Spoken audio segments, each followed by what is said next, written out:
Good morning students, welcome you all. My self Nikita Purwar. And जैसा कि हमने जो हमारी प्रीवियस वीडियो थी यानी पार्ट नंबर 9 था, उसमें हमने क्या पढ़ा था, आप लोगों को याद होगा कि हम क्या कंप्लीट कर चुके थे। हमने जो हमारे पदार्थों को शुद्ध करने की विधियाँ हम पढ़ चुके थे।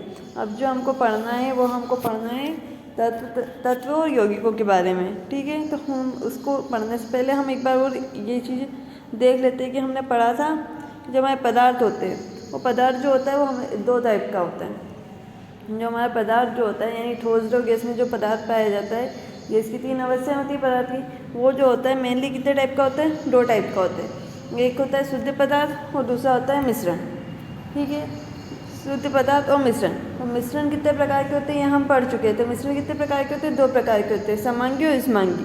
ठीक है, समांगी मिश्रण हो जिसमें पदार्थ क्या हो, एक जैसा बनता हो, यानी उसका जो संगठन है वो क्या हो, समान हो। और असमान मिश्रण हो यानी असमांगी मिश्रण हो जिसमें असमान संगठन होगा। ठीक है, और इसको हम डिटेल में पढ़ चुके हैं अभी प्रीवियस में ही, हमने इसी चैप्टर में पढ़ाया हुआ है इसके बारे में। अब जो हमको पढ़ना है वो पढ़ना है शुद्ध पदार्थ के बारे में। शुद्ध पदार्थ होते हैं वो भी 2 टाइप्स के होते हैं। कौन कौन सा होता है, एक होता है तत्व, दूसरा होता है यौगिक। तो आज हम पढ़ने वाले हैं तत्व और यौगिक के बारे में। तो हम स्टार्ट करें, तत्व क्या होते हैं, यौगिक क्या होते हैं। और सबसे पहले दिया हुआ है हमको तत्व। रॉबर्ट बॉयल पहले वैज्ञानिक थे जिन्होंने 1661 में सर्वप्रथम तत्व शब्द का प्रयोग किया।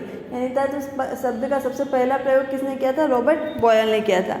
फ्रांस के रासायनिक एंटोनियो लॉरेंट लावाइजिए ने सबसे पहले तत्व की परिभाषा के प्रयोग द्वारा प्रतिपादित किया। और इसको एग्जाम्पल यानी उसकी परिभाषा किसने दी थी, लेवोजिए ने की थी। सबसे पहले तत्व शब्द का उपयोग किसने किया था, रॉबर्ट बॉयल ने किया था। और उसकी जो डेफिनेशन थी, इसको एक्सपेरिमेंट द्वारा किसने प्रूव किया, ये डेफिनेशन लेवोजिए ने इसकी परिभाषा यानी डेफिनेशन दी थी। उनके अनुसार तत्व पदार्थ का मूल रूप है जिससे रासायनिक प्रतिक्रिया द्वारा अन्य सरल पदार्थों में विभाजित नहीं किया जा सकता। यानी रॉबर्ट बॉयल ने क्या डेफिनेशन दी थी तत्व की, कि तत्व जो होता है किसी पदार्थ का सबसे सरलतम रूप है। ठीक है, और इसके बाद क्या होता है, इसे रासायनिक प्रतिक्रियाएं अभिक्रिया द्वारा क्या होता है, वो सरल पदार्थों में विभाजित नहीं किया जा सकता। यानी इनका कहना था कि तत्व जो होता है किसी पदार्थ का सबसे सरलतम रूप होता है। तत्वों को साधारणतः धातु, अधातु तथा उपधातुओं में वर्गीकृत किया जाता है। यानी क्या है, तत्व 3 प्रकार के होते हैं। यानी तत्वों को भी कैटेगरीज वाइज डिवाइड किया गया है, कौन कौन से में, धातु, अधातु और उपधातु। तो इस तरह से तत्व जो होते हैं, तत्व के एग्जाम्पल्स हम क्या लिख सकते हैं, जितनी भी धातुएं हुई वो सारी क्या हो जाएगी, तत्व हो जाएगी। इसी तरह से अधातुएं हुई वो भी हम क्या कह सकते हैं कि ये सारी तत्व हैं। और उपधातुएं वो भी तत्व है। पर तत्व किस केस में, जब क्या हो, किसी भी पदार्थ का मूल रूप हो या सरलतम रूप प्रदर्शित कर रही हो।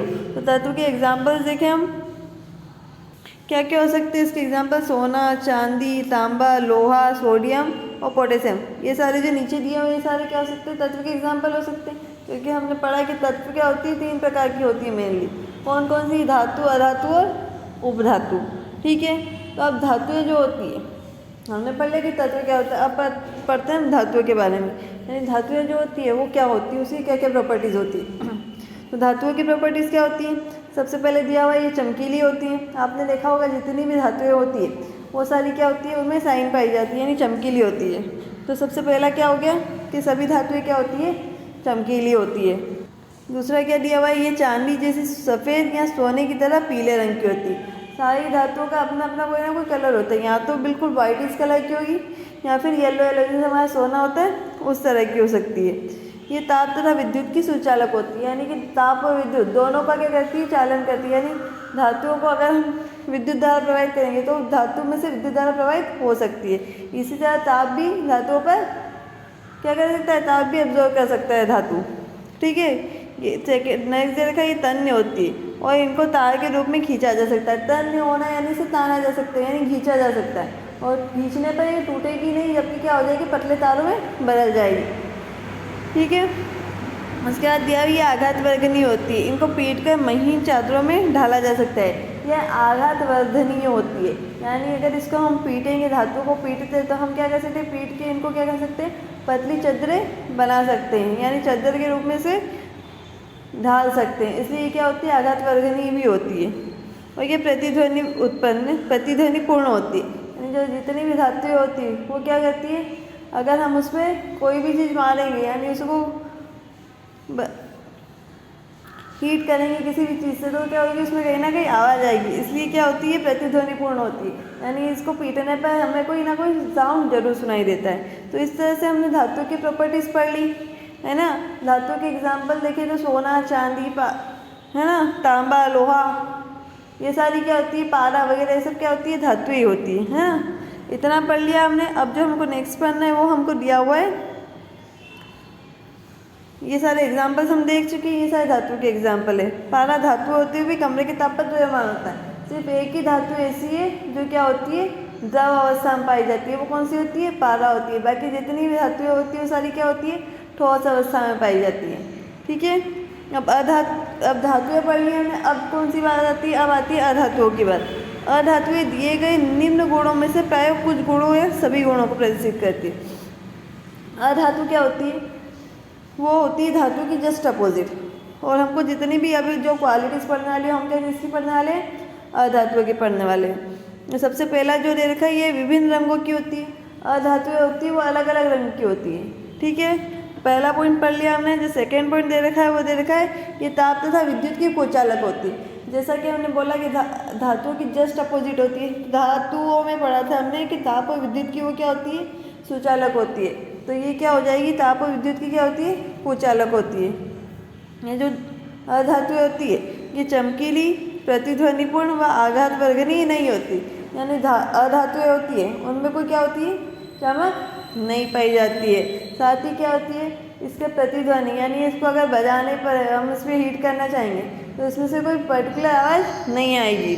और ये आघात वर्गनीय भी नहीं होती। अगर हम इसको कूटना चाहें या पतली चादर में बदलना चाहें तो ऐसा नहीं कर सकते, क्योंकि अगर इसको हीट करना चाहेंगे या हम इसको ठोकना चाहेंगे तो क्या हो जाएगी, अधातुएं टूट जाती है, बिखर जाती है। इसलिए क्या होती है, अधातुएं जो होती है वो ना ही चमकीली होती है, ना ही प्रतिध्वनिपूर्ण होती है, ना ही आघात वर्जनीय होती है।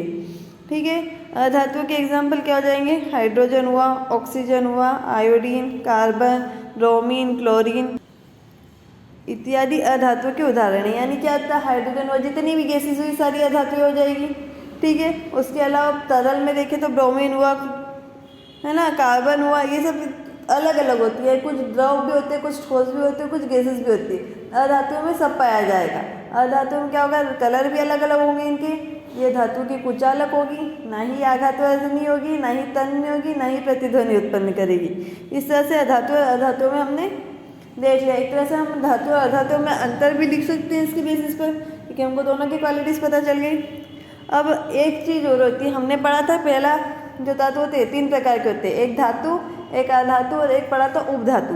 अब उपधातु क्या होती है, कुछ तत्व धातु और अधातुओं के बीच के गुणों को दर्शाते हैं, जिन्हें उपधातु या मेटलॉइड्स कहते हैं, जैसे बोरॉन, सिलिकॉन, जर्मेनियम इत्यादि। अब कुछ क्या होते हैं, कुछ तत्व ऐसे भी होते हैं जो धातुओं जैसे भी गुण प्रदर्शित करते हैं और अधातुओं जैसे भी। हम उनको ना ही धातु कह सकते हैं ना ही अधातु कह सकते, तो उनको हमने एक अलग से नाम दिया, उनको बोला गया है उपधातु। एग्जाम्पल दिए हुए हैं यहाँ पे, बोरॉन हुआ, सिलिकॉन हुआ, जर्मेनियम हुआ, ये सब क्या होती है, उपधातु होती है। क्यों, क्योंकि ना ही ये धातुओं जैसे गुण प्रदर्शित करती है पूरी तरह और ना ही उपधातुओं जैसे पूरी तरह गुण प्रदर्शित करती है। इसलिए दोनों के गुणों के बीच में होती है, इसलिए इन्हें उपधातु बोला गया है। ठीक है, तो इस तरह से हमने धातु, अधातु, उपधातुओं के बारे में पढ़ लिया। अब जो नेक्स्ट टॉपिक है हमारा वो हम पढ़ने वाले यौगिक के बारे में। हमने देखा था कि हमारे जो शुद्ध पदार्थ होते हैं वो 2 तरह का होता है, एक तो होता है तत्व, दूसरा होता है यौगिक। हमने तत्व के बारे में पढ़ लिया। अब जो हम पढ़ रहे हैं वो किसके बारे में पढ़ेंगे, यौगिक के बारे में। तो यौगिक क्या होता है, एक यौगिक वह पदार्थ है जो कि 2 या 2 से अधिक तत्वों के नियत अनुपात में रासायनिक तौर पर संयोजन से बनता है। यानी यौगिक क्या होता है, 2 या 2 से अधिक तत्वों से मिलकर बनेगा। यानी तत्वों को आपस में मिलाने पर हम किसका निर्माण करते हैं, यौगिक का निर्माण करते हैं। पर इसमें एक चीज़ और भी ली हमने कि इसका जो अनुपात होगा, तत्वों का आपस में मिलने का अनुपात क्या होता है, नियत होता है। यानी एक निश्चित अनुपात में कोई 2 तत्व मिलकर किसी यौगिक का निर्माण करते हैं। अगर अनिश्चित अनुपात ले लेंगे तो एक तरह से हम मिश्रण बना देंगे। मिश्रण नहीं, हम तत्व या शुद्ध पदार्थ की बात करें तो 2 तत्व नियत अनुपात में आपस में मिलकर किसी नए यौगिक का निर्माण कर रहे हो या दो तत्व आपस में मिलकर किसी नए पदार्थ का निर्माण कर रहा हो तो वो क्या कहलाएगा? यौगिक होता है। ठीक है, तो दो या दो से अधिक तत्व आपस में मिलते हैं तो हम क्या पाते हैं? अब हम बात करेंगे कि दो या दो से अधिक तत्व। हमने डेफिनेशन तो पढ़ ली यौगिक की, कि परिभाषा तो यही बोली है कि दो या दो से अधिक तत्व का नियत अनुपात में मिलाने पर हम किसका निर्माण करते हैं? यौगिक का निर्माण करते हैं। अब एग्जैक्टली हम कहेंगे क्या कि जब दो या दो से अधिक तत्व आपस में मिलते हैं तो हम बना क्या रहे हैं? तो इसके लिए हमको दिया गया है एक क्रियाकलाप, यानी एक प्रैक्टिकल्स बोला हुआ है हमको। क्या बोला हुआ है? कक्षा में दो समूहों में विभक्त करें। दोनों समूहों को 50 ग्राम लोहे का चूर्ण और 3 ग्राम सल्फर तथा एक चीनी मिट्टी की प्याली में दे। बोला गया है हमको कि हमको क्या करना है? सबसे पहले जो हमारे क्लासमेट्स होंगे उनको क्या करना है? दो पार्ट्स में डिवाइड करेंगे हम, और उनमें क्या करेंगे? 50 ग्राम लोहे का चूर्ण और 3 ग्राम सल्फर क्या करना है? दोनों ग्रुप्स को देना है। उसमें क्या करना है? एक चीनी की प्याली में देना है। लोहे के चूर्ण तथा सल्फर पाउडर को पीसकर मिला। वो क्या करना है? फिर समूह फर्स्ट को क्या करना है कि लोहे का चूर्ण और जो सल्फर है उसको पीसकर क्या करना है? मिक्स कर देना है। जबकि दूसरा जो समूह है उसको क्या करना है?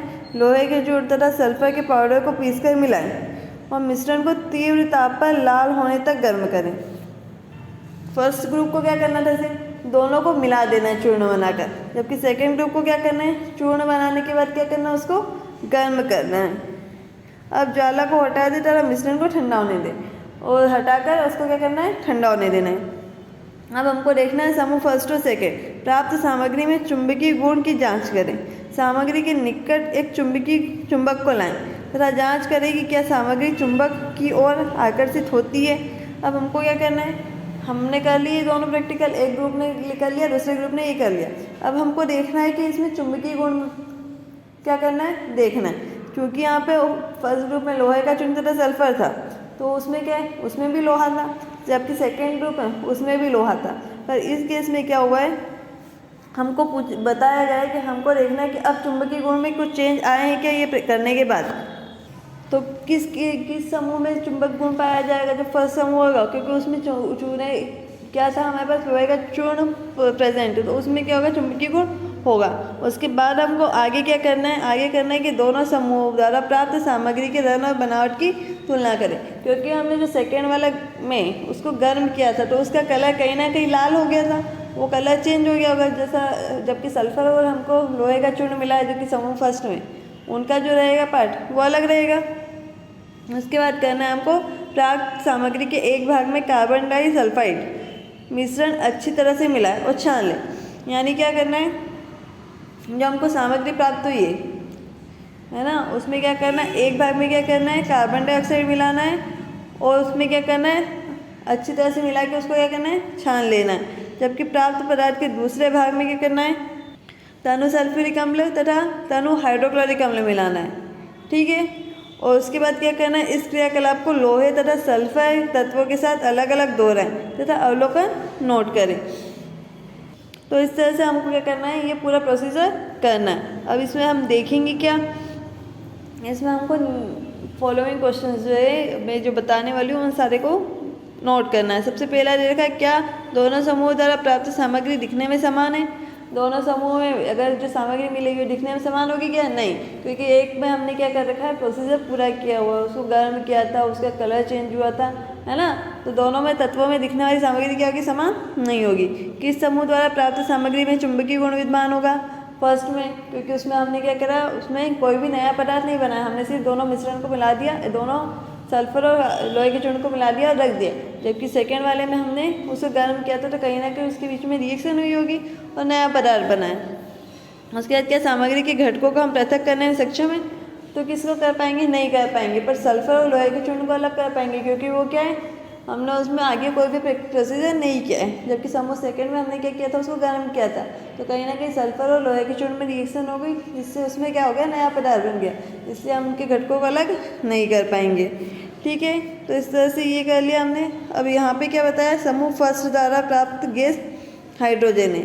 यह रंगीन, गंधीन तथा ज्वलनशील होती है तथा इसकी ज्वलनशीलता की जांच हमें नहीं करनी चाहिए। यानी बताया गया जो समूह फर्स्ट है, यानी क्या किया था हमने? जो हमारे पदार्थ के दो भाग किए थे, तो उसमें क्या, एक में क्या मिला था हमको, हाइड्रोजन मिला, और जो दूसरा भाग है उसमें क्या मिलेगा, समूह 2 द्वारा प्राप्त गैस हाइड्रोजन सल्फाइड होगी। यह रंगहीन गैस होती है, इसमें सड़े अंडे जैसी गंध आती है। यानी क्या है, जो फर्स्ट पे डाला था हमने, क्या डाला था, कार्बन डाइसल्फाइड, ठीक है, तो उससे हमें हाइड्रोजन मिलेगी, और दूसरे में जो हमने हाइड्रोक्लोरिक एसिड या सल्फ्यूरिक एसिड डाला उसमें क्या मिलेगा हमको, हाइड्रोजन सल्फाइड मिलेगा, ठीक है। अब हमको क्या देखा, आपने पाया कि दोनों समूहों द्वारा प्राप्त पदार्थ भिन्न भिन्न होते हैं, यदि भी प्रारंभ में दिए गए पदार्थ समान थे। स्टार्टिंग में तो हमने दोनों सेम ही लिए थे ना, बट हमने प्रोसीजर अलग अलग करी, इसलिए हमको क्या बोला, अलग अलग पदार्थ मिले हैं। समूह फर्स्ट की क्रिया के फलस्वरूप भौतिक परिवर्तन हुआ है, जबकि समूह सेकेंड की क्रिया फलस्वरूप क्या हुआ है, रासायनिक परिवर्तन हुआ है। जो समूह फर्स्ट था उसमें क्या हुआ है, भौतिक परिवर्तन हुआ है, जबकि समूह सेकेंड में क्या हुआ है, रासायनिक परिवर्तन हुआ है। समूह फर्स्ट द्वारा प्राप्त सामग्री 2 पदार्थों का मिश्रण है, और दिए गए पदार्थ लोहा तथा सल्फर है। समूह फर्स्ट में क्या हुआ, हमने कोई प्रोसीजर नहीं किया, बस दोनों को चूर्ण को मिलाया, तो एक तरह से वो तो भौतिक परिवर्तन हुआ। पर हमने सेकेंड में क्या किया था, दोनों को मिलाने के बाद उसको गर्म भी किया था, है ना, और उसमें फिर दूसरी गैसेस भी डाली थी, तो ये सब किस तरह से हो गया, एक रासायनिक परिवर्तन हुआ, ठीक है। तो इतना हमने देख लिया कि एक तरह से जो रासायनिक परिवर्तन द्वारा क्या होता है, नए पदार्थों का निर्माण होता है, और अगर भौतिक रूप से हम 2 पदार्थों को मिला दें तो नए पदार्थ का निर्माण नहीं कर रहा, तो एक तरह से क्या बनाता है, मिश्रण बना रहा होता है। अब हमको देखना है, अब जो मिश्रण का गुण जो रहेगा, मिश्रण की जो प्रॉपर्टी रहेगी वो किस तरह से रहेगी, जो दोनों तत्वों की खुद की अलग अपनी अपनी प्रॉपर्टी थी वही को प्रदर्शित करेगा, क्योंकि मिश्रण एक तरह से भौतिक रूप से हम उसको अलग, मिश्रण को तो आराम से अलग भी कर सकते हैं, तो वो मिश्रण जो है उन दोनों तत्वों के गुणों को प्रदर्शित करेगा। समूह सेकेंड द्वारा प्राप्त सामग्री यौगिक है, जबकि समूह सेकेंड में क्या हुआ है, कोई नया पदार्थ बना है, तो वो क्या हो जाएगा, वो एक यौगिक कहलाएगा।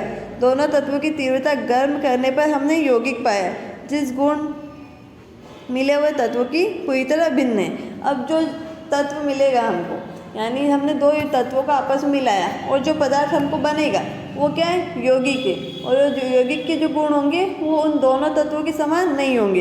जैसे हमने बात कर रहे हैं हम कि ए और बी को मिलाकर हमने क्या बनाया, ए बी बनाया है, ठीक है, तो ये क्या हो गया, एक तरह से यौगिक बना है, यानी क्या हुआ है, इनको हमने रासायनिक रूप से क्या किया है, परिवर्तित किया है।